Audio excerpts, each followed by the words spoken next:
चुप रहने का ताकत। आज मैं बताऊंगी कि चुप रहने के क्या ताकत हो सकते हैं। आप लोग इस वीडियो को पूरा देखिएगा।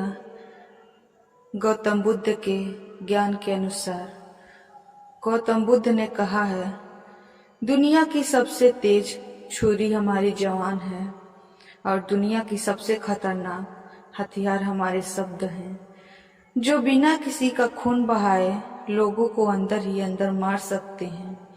हमारे शब्द हमारी ताकत हो सकते हैं, उसी के साथ यह हमारी सबसे बड़ी कमजोरी भी हो सकते हैं। अगर हमें नहीं पता कि कब, कहाँ और क्या और कितना बोलना है, यदि हम सही समय पर सही इरादे के साथ सही शब्दों का प्रयोग करते हैं तो यह हमें एक सफल व्यक्ति बनाता है। लेकिन अगर हम सही समय पर सही इरादे से सही शब्दों का इस्तेमाल नहीं करते हैं तो यह हमारे जीवन को नर्क से बदतर बना सकता है। चुप रहने में भी एक अद्भुत शक्ति होती है। अगर हम सही समय पर सही शब्दों का प्रयोग करते हैं तो हम अपने जीवन को सकारात्मक दिशा में बदल सकते हैं। चुप रहने से हम अपने आत्मा की गहराइयों में जा सकते हैं और अंदर से शांति का अनुभव कर सकते हैं। इससे हम अपने विचारों और भावनाओं को साफ करके अपने विचार को, अपने जीवन को सकारात्मक बना सकते हैं। चुप रहने की कला हमें सीखनी चाहिए ताकि हम अपने शब्दों का सही इस्तेमाल करके और दूसरे के जीवन में सुधार सकें। तो चलिए जानते हैं एक कहानी के माध्यम से चुप रहकर जीवन को कैसे बदला जा सकता है।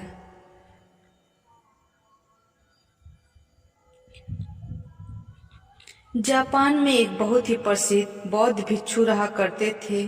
उनका नाम रिसाई था। रिसाई अकेले रहते थे। दुनिया में शोर शराबे से दूर जंगल में रहते थे। वो बड़े ही ध्यानी और प्रबुद्ध व्यक्ति थे।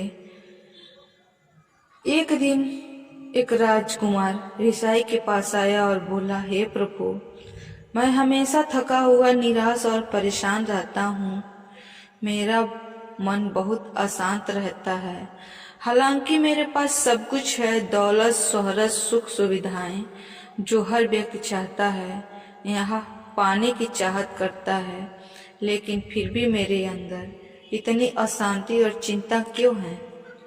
रिसाई ने उसकी बात बहुत ही ध्यान से सुनी और कुछ सोचने के बाद कहा, तुम इस प्रश्न का उत्तर जानते हो? जब तुमने कभी इस प्रश्न को हल करने की कोशिश नहीं की है।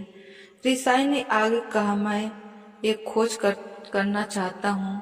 क्या तुम मेरा साथ उसमें दोगे? इस खोज के बाद तुम्हारे जीवन में किसी तरह की अशांति और चिंता नहीं रहेगी। यह बात सुनकर राजकुमार बहुत खुश हुआ।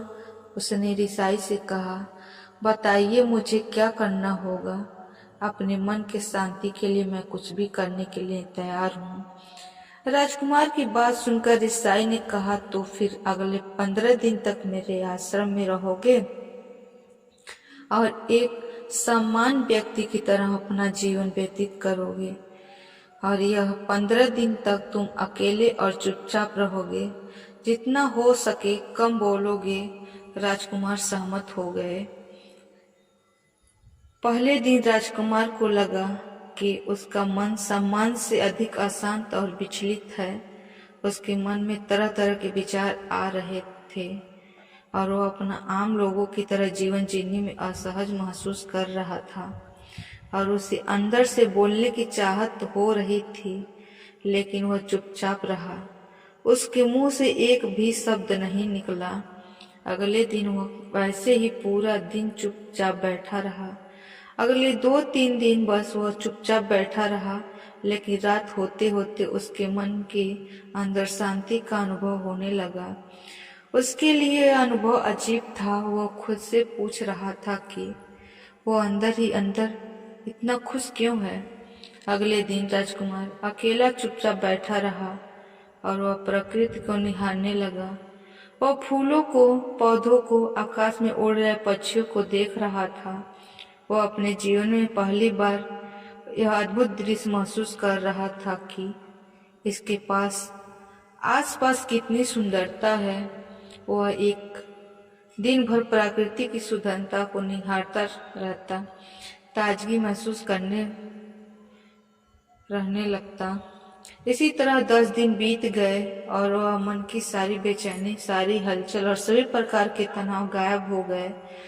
11वें दिन वह सुबह राजकुमार फिर एकांत होकर बैठने लगा।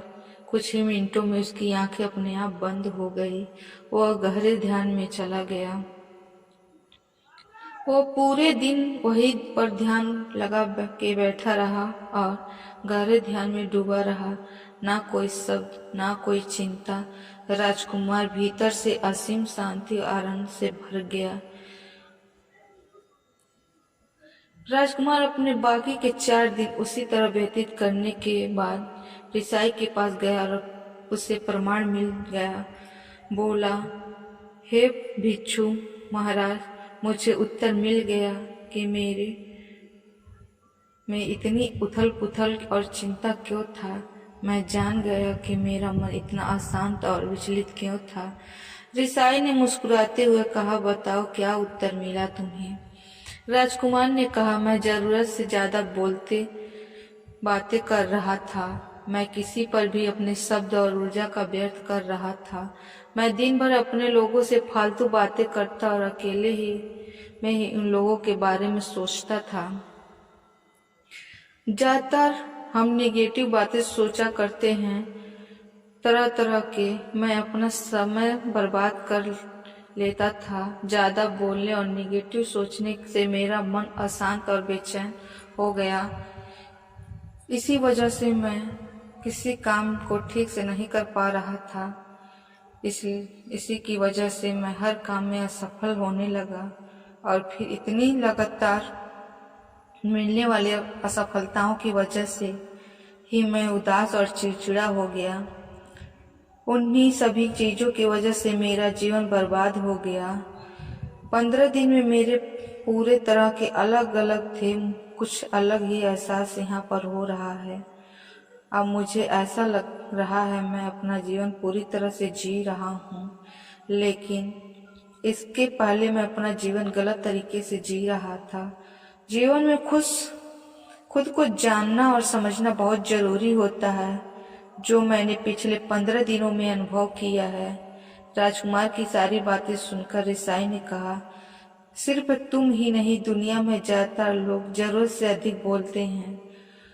अगर आज भी लोग ज्यादातर समय केवल दूसरों को नीचा दिखाने में ही बर्बाद करते हैं।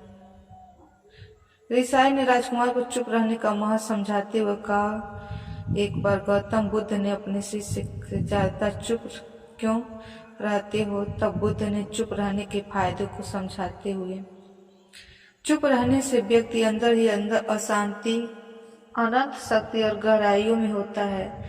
मौन अपने भीतर उतारने वाली सबसे पहली सीढ़ी है।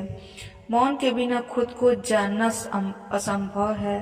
खुद को जानने और समझने का पहला नियम मौन हो जाना। कम बोलने का कोई भी नुकसान नहीं है, लेकिन यदि आप ज्यादा बोलते हो तो आप अधिक गलतियां करते हैं। अगर व्यक्ति कम बोलना शुरू कर दे तो संसार की 90% मुसीबतें अपने आप खत्म हो जाएगी। जिसे मौन रहने की कला जान ली, वह भीड़ में भी अकेले रहना कला जान लेता है। एकांत में जो व्यक्ति आनंदित रहता है, दूसरे की उपस्थिति ही तो बेचैनी पैदा करती है। चुप रहने की शक्ति से अधिक ऊर्जा को बचाया जाता है। आप लोगों को यह वीडियो अच्छा लगा होगा और ये कहानी आप लोगों को समझ में आया होगा। चुप रहने का महत्व समझ में आया होगा।